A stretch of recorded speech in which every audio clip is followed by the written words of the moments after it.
Saudara yang dikasihi Tuhan, cinta sejati yang Yesus lakukan bagi kita adalah sampai dia mati di kayu salib. Dia berkorban untuk kita dalam rentangan sang waktu yang panjang ketika kita melupakannya. Dia Tuhan yang tidak pernah lupakan kita. Haleluya. Manusia dengan berbagai cara dan alasan, bahkan tanpa alasan, dia bisa saja lupakan Tuhan dalam cinta sejatinya, dalam kasihnya yang mula-mula.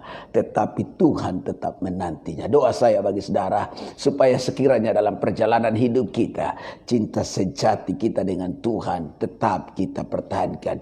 Cinta sejati kita dengan orang-orang yang dikasihi dan mengasihi kita tetap kita pertahankan. Entah itu istrikah, entah itu suamikah, entah itu anak-anakkah. Persoalan masalah boleh datang, godaan dunia boleh datang, daya tarik mata boleh memikat banyak orang untuk kemudian hilangnya cinta sejati dalam hidup mereka. Apalagi kalau sudah berumah tangga, sudah punya anak 1, 2, 3, lalu masih sering kemudian kacau, lalu sudah kakek nenek, ya lah saudaraku yang dikasih Tuhan, lalu masih ada kuntil yang bukan lanak, saudara. Kuntil yang bukan lanak yang masih singgah terus dalam hati kita. Memang kadang dalam perjalanan hidup ini yang mereka kayak begitu banyak, saudara. Lalu singgah, lalu kemudian akhirnya hilang cinta sejati kita dengan istri, cinta sejati kita dengan suami, cinta sejati kita dengan anak-anak, dan semua urusan rumah tangga jadi kacau, jadi berantakan. Doa saya bagi saudara hari ini dan seterusnya, cinta sejati kita kembali dipulihkan bersama dengan Tuhan, bersama dengan suami, istri, anak-anak, orang tua, dan Tuhan dimuliakan. Haleluya. Dan tema firman Allah pada pagi hari ini, supaya menuntun perjalanan kita di sepanjang hari berjalan, dari Kejadian pasal 18 ayatnya yang ke-17, saya baca firman Allah berkata demikian, berpikirlah Tuhan. Astaga, Tuhan saja pakai bapikir, saudaraku yang dikasihi Tuhan. Lalu kalau kemudian manusia lakukan sesuatu tanpa pikir, habis dilakukan dulu baru dia pikir, oh ternyata salah, saudaraku. Ada dalam perjalanan hidup kita kerap kali kita begitu. Kita bikin sesuatu nggak mikir, saudaraku. Orang bilang begini, buat dulu baru mikir, saudaraku. Jadi akhirnya setelah kita terjebak, kita mikir ternyata kita salah. Makanya akhirnya kemudian orang bilang begini, makanya agak kasar sedikit saya harus bicara, makanya pakai otak dong kalau mau lakukan sesuatu, ya kan, mikir dulu dong baru buat. Tapi kadang dalam hidup kita, ketika kita sedang terjebak dalam sebuah ruang, bahkan kita sedang tertarik dalam sebuah ruang yang barangkali menguntungkan kita, barangkali mengenakan daging kita, barangkali membuat keuntungan besar, kita sudah nggak panjang mikir. Kita bukan pendek mikir lagi, nggak mikir, langsung kita hajar. Waktu hajar, lalu kemudian semua urusan berantakan, baru kita mikir ternyata salah. Makanya mikir, bos, mikir dulu baru lakukan, ya. Tuhan aja mau lakukan sesuatu, dia mikir dulu. Dia sudah hitung untung ruginya tentunya. Dia sudah hitung kira-kira kalau dia lakukan begini-begini seperti apa, ya. Dan dia harus lakukan seperti ini. Ada instrumen-instrumennya, ada kisi-kisinya, saudaraku. Lalu tentu itu semua sudah dikondisikan, ya, baru dia lakukan sesuatu. Dia mau lakukan penghukuman saja dia mikir dulu, ya saudaraku yang dikasih Tuhan. Dia lakukan apa saja mikir, maka berpikirlah Tuhan.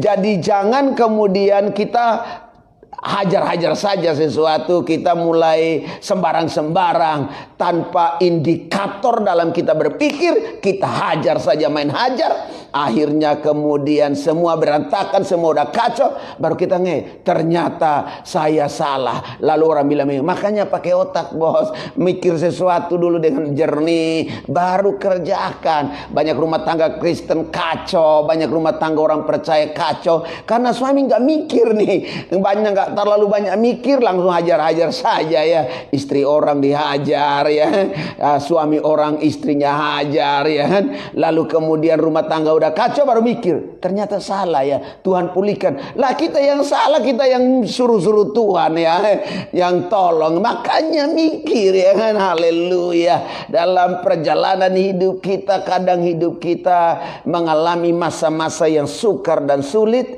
bukan karena Tuhan tidak tolong, bukan karena Tuhan tidak jawab doa, karena kita nggak sempat mikir duluan baru kita lakukan itu, saudaraku yang dikasihi Tuhan. Nah, dengarin, berpikirlah Tuhan. Dia yang maha tahu, Dia yang maha kuasa. Lakukan sesuatu, mikir dulu.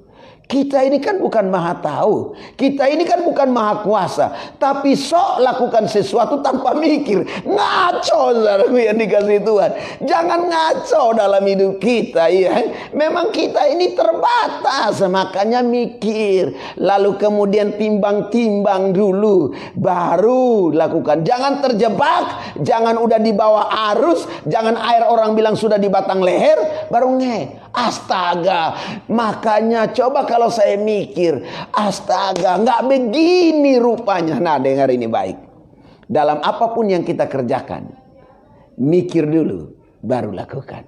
Supaya mendatangkan sesuatu yang baik. Haleluya. Apakah aku akan menyembunyikan kepada Abraham apa yang hendak kulakukan ini? Allah dengan Abraham itu nggak pakai rahasia-rahasia, saudara. Apa yang ingin saya bagikan bagi saudara adalah ketika peristiwa kemarin setelah 3 orang yang menjumpai Abraham di pohon terbantring dekat Mamre, lalu kemudian kunjungan kehormatan yang jauh lebih santai, jauh lebih asik, jauh lebih familiar dari kunjungan-kunjungan kehormatan ilahi yang sebelumnya. Dan mereka ngobrol tentang bagaimana tahun depan Abraham akan punya anak. Kalau walaupun kemudian Sarai tertawa, Abraham juga mungkin mikir, mana mungkin di usianya segitu. Tapi karena kunjungan kehormatan itu jauh lebih santai dari ilahi, jadi mereka santai makan dan minum. Lalu kemudian setelah bercengkrama, berdiskusi, lalu kemudian ketiga orang ini menuju ke Sodom, saudaraku. Dan Abraham ikut dalam perjalanan itu ternyata. Lalu kemudian di kota Sodom mereka melihat Sodom dan Gomora. Dan apa yang terjadi, saudaraku? Sodom dan Gomora mau dibinasakan, tapi ada Lot di sana. Lalu kemudian Tuhan berpikir, apakah kemudian pembinasaan kota Sodom dan Gomora harus disembunyikan dari Abraham? Akhirnya Tuhan buka suara kepada Abraham. Alkitab berkata bahwa berfirmanlah Tuhan kepada Abraham, aku akan binasakan Sodom dan Gomora karena kebejatan mereka. Karena keadaan Sodom dan Gomora luar biasa, ya. Pesta pora, seks bebas, homoseksual, lesbian, semua ada dilakukan di sana. Dan kemudian akhirnya Allah berikhtiar untuk membinasakan Sodom dan Gomora dengan api belerang. Dan apa yang terjadi? Ketika Abraham dikasih tahu. Jadi Allah tidak pakai rahasia-rahasia dengan Abraham. Allah tidak sembunyi-sembunyi dengan Abraham. Orang-orang yang kemudian didapati Tuhan, hidup berkenan, hidup bergaul, Allah nggak sembunyikan apa yang hendak dilakukan. Kepada Abraham, Tuhan kasih tahu. Lalu Abraham bilang begini, Tuhan, janganlah ada tawar-menawar. Lihat ini baik. Orang yang kemudian hidup dekat dengan Tuhan, haleluya, dia itu bisa tawar-menawar loh. Ini ngomong, ini kayak di pasar aja ya. Kita lagi tawar sesuatu, tawar pakaian kah, tawar ikan kah, tawar daging kah. Model kayak tawar-menawar. Kalau ada sekian orang, Tuhan, jangan kau binasakan Sodom dan Gomora. Tuhan bilang enggak. Kalau sekian, singkatnya tinggal 10 orang. Kalau adakah 10 orang benar di Sodom, Jangan binasakan. Tuhan bilang kalau dapat 10 aja gua nggak binasakan Sodom dan Gomora. Tapi lihat nih. Waktu dihitung.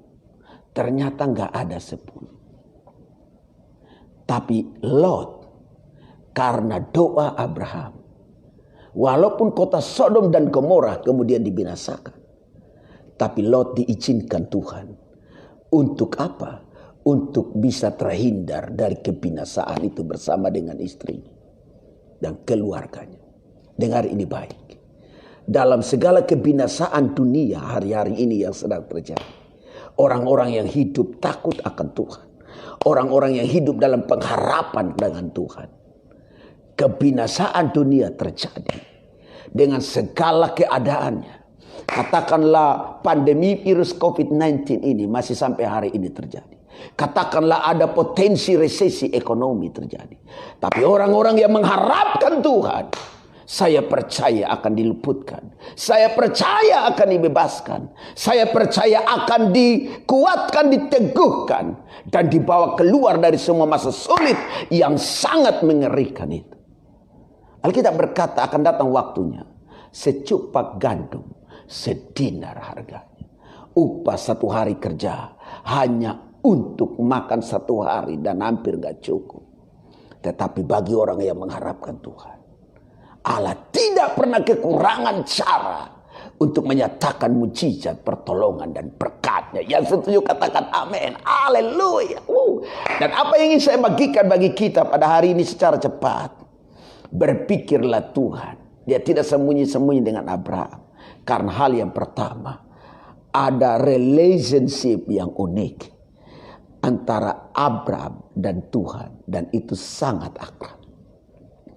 Ini bicara tentang hubungan Abraham dan Tuhan yang akrab dan unik. Haleluya. Unik saudaraku. Memang pasang surut. Sejak Allah berfirman kepada Abraham untuk keluar dari negerinya, dalam paruh perjalanan untuk menanti janji Allah. Bayangkan sekian puluh tahun Abraham dan Sarai menanti janji Allah. Pasang surut. Itu, waduh, gimana ya? Lama saja. Tapi gak kunjung-kunjung sampai pada ayat ini dibaca. Itu peristiwa belum. Sampai memang kemudian mereka berdua sudah salah langkah, ya kan? Ismail hadir karena salah langkah, ya saudaraku yang dikasih Tuhan. Ismail langkah hadir karena Abraham pilih jalannya sendiri dengan Sarah. Tapi ternyata Tuhan tetap berkenan kepada mereka karena mereka tetap hidup untuk memohon belas kasihan dan tetap menanti janji Allah yang percaya. Ini yang saya sebut relationship yang unik. Ini yang saya sebut hubungan yang unik. Ini yang sebut hubungan yang akrab. Orang kalau akrab, saudaraku, ngobrol santai. Lihat, ada saatnya Allah bicara dengan kita dengan konteks yang sangat formal. Tapi ada saatnya Allah menghadirkan dirinya untuk bicara dengan kita dalam konteks yang non formal, santai. Dan saya percaya kalau kita punya hubungan dengan Tuhan yang unik, maka itu tidak ada duanya. Barang yang unik, barang yang antik, itu tak ada duanya. Alkitab berkata dengan jelas, menyembah Bapa di dalam roh dan kebenaran. Itu penyembahan yang unik. Itu penyembahan yang akrab. Haleluya. Karena dalam keadaan yang demikian, saudaraku yang dikasihi Tuhan, kadang kita tidak bisa berkata-kata. Kadang hanya air mata. Kadang tanpa air mata. Tanpa kata-kata. Dan bahkan engkau tidak mengerti apa yang sedang engkau berdiskusi dengan Allah. Karena kita hanya diam 1000 bahasa. Tapi karena hubunganmu dengan Tuhan unik. Hubunganmu dengan Tuhan akrab. Dia yang mengerti apa yang tidak engkau mengerti sama sekali. Haleluya. Maka Tuhan berpikir. Jadi izinkan Tuhan yang berpikir. Entah itu untuk apa kek. Kalau Tuhan sudah berpikir bagi kita, saya percaya dia akan jauh lebih tahu dari apa yang menjadi pikiran kita yang terbatas.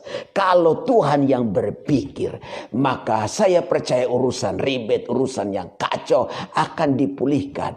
Tapi kadang ketika pikiran manusia kita dipaksakan untuk berpikir dalam sebuah urusan, maka urusan yang baik tadinya jadi kacau dan berantakan. Haleluya. Dan Bapak Ibu Saudara yang dikasihi oleh Tuhan Yesus Kristus, hal kedua yang ingin saya bagikan bagi saudara adalah berpikirlah, Tuhan, apakah aku harus sembunyikan peristiwa besar untuk kebinasaan Sodom dan Gomora ini kepada Abraham? Apakah aku harus pakai rahasia-rahasia kah? Aku harus sembunyi-sembunyi kah? Lihat, ini baik. Tuhan gak pakai rahasia-rahasia kalau sudah dengan orang yang akrab, dengan orang yang dekat, dengan orang yang takut akan Tuhan, dengan orang yang benar-benar hidup percaya sungguh kepada Tuhan. Adalah yang kedua, karena Abraham bisa dipercaya. Dalam hidup kita kerap kali kita tidak orang tidak bisa membagi dengan kita karena kita bukan orang yang bisa dipercaya.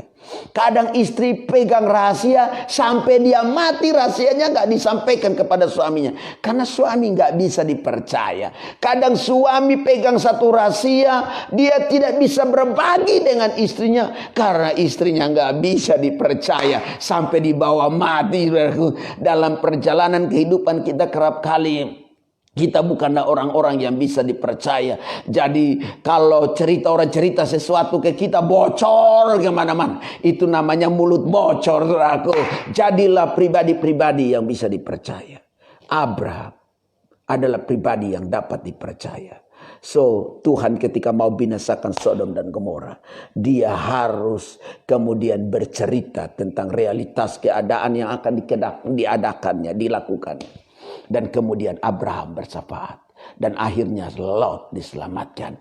Dan saya percaya kalau kita menjadi orang-orang yang bisa dipercaya oleh Tuhan, orang-orang yang bisa dipercaya oleh manusia, maka Tuhan akan mempercayakan hal-hal bagi kita untuk kita lakukan sesuatu yang terbaik.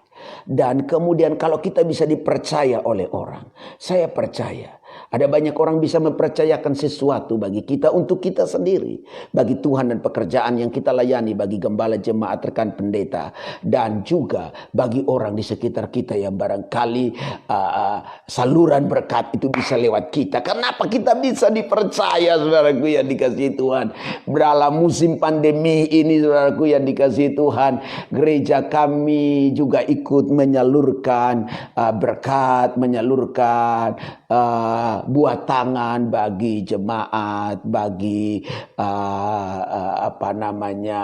anak-anak yang kos dekat samping gereja dan sebagainya. Ada buat tangan yang dilakukan dan itu sudah beberapa kali, saudaraku. Berkat itu kadang datang dari jemaat sendiri, berkat itu datang dari gereja di mana kami melayani, ada berkat yang kami bagikan, tapi berkat itu juga kadang orang titip untuk kami salurkan saja, saudaraku. Dan itu jumlahnya besar, ya. Iya, jumlahnya sangat banyak. Dan kalau di nominal juga cukup lumayan, saudaraku yang dikasihi Tuhan. Dan ada beberapa lagi orang yang titip berkat untuk disalurkan kepada tentu rekan sejawat, ya kan. Dan itu nilainya juga cukup besar, saudaraku. Tapi saya percaya kalau kita dipercaya orang, maka kita akan menjadi titipan, tempat titipan untuk menjadi saluran berkat bagi banyak orang. Dalam hidup saya banyak orang kemudian telah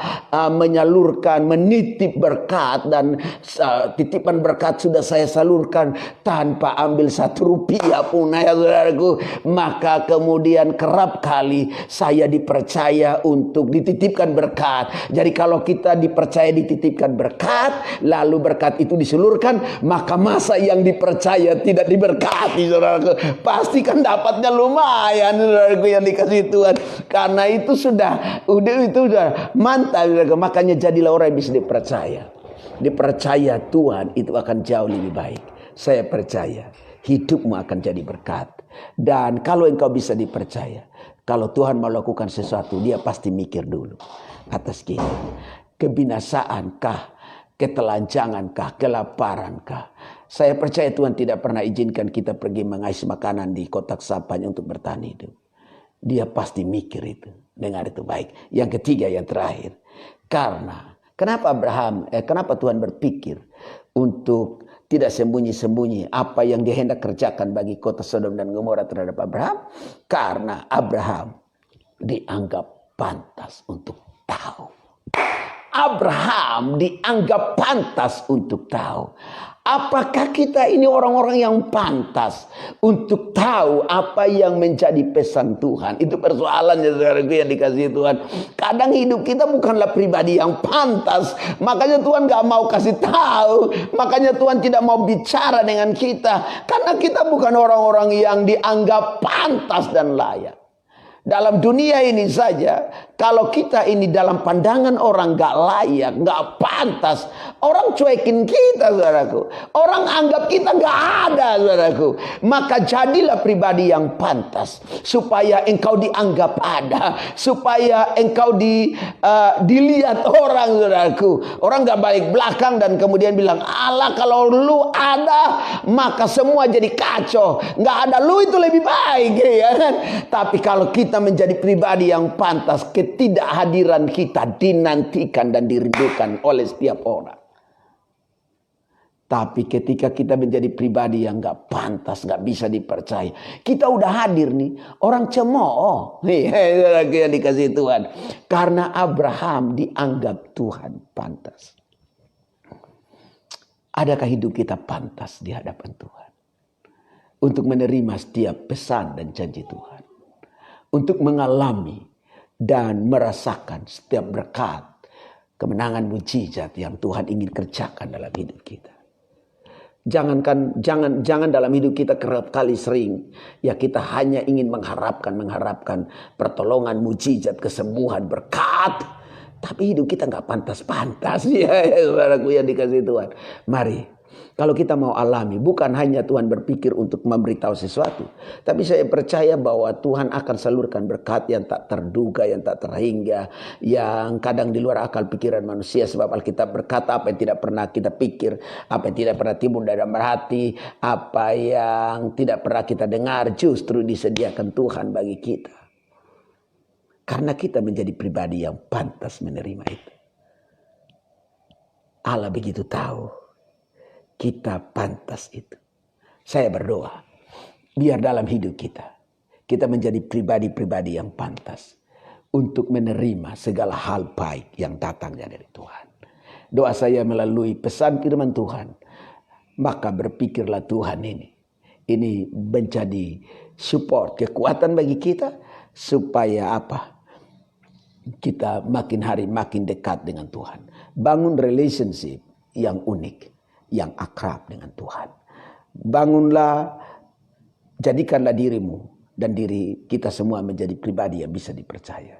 Dan jadikan diri kita sebagai pribadi yang dianggap pantas untuk tahu. Haleluya. Kalau demikian saya percaya ada hal baik datang kepada kita. Dan biar melalui pesan firman Tuhan pada hari ini dalam program Hidupi Firman, Pujian dan Doa Setiap Hari. Ini jadi berkat bagi kita semua. Doa saya semua rekan sahabat diberkati oleh Tuhan. Shalom. Sampai jumpa besok di di kesempatan yang sama, dan saya akan menyampaikan pesan firman Tuhan lagi dari karena kita nunut mulai dari kitab Kejadian pasal 1 dan saat ini sudah sampai di Kejadian pasal 18. Dan dalam satu pasal bisa 2-3 kali pesan yang ingin saya sampaikan, tapi kadang cuma satu.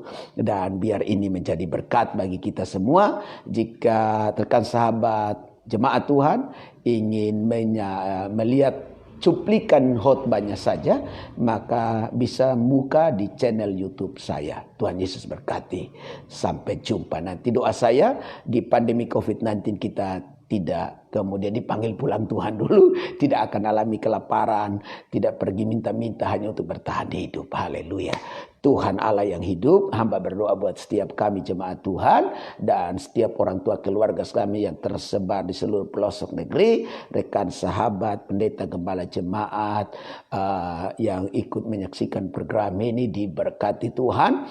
Indonesia dipulihkan, para pemerintah kami dipulihkan, ditolong Tuhan, diberi hikmat, dan hamba berdoa setiap stakeholder dari pemerintah itu tidak memanfaatkan kesempatan momentum COVID-19 ini untuk memperkaya diri mereka, untuk menyalahgunakan bantuan yang disalurkan baik dari pemerintah pusat sampai ke pemerintah daerah. Itu sebabnya doa hamba setiap yang ada di pemerintah pusat, yang ada di pemerintah daerah sampai ke pelosok-pelosok negeri, stakeholder ini tahu memperhatikan masyarakat dan rakyatnya dan tidak memperkaya diri mengambil untung apapun dalam pandemi ini sehingga rakyat disejahterakan.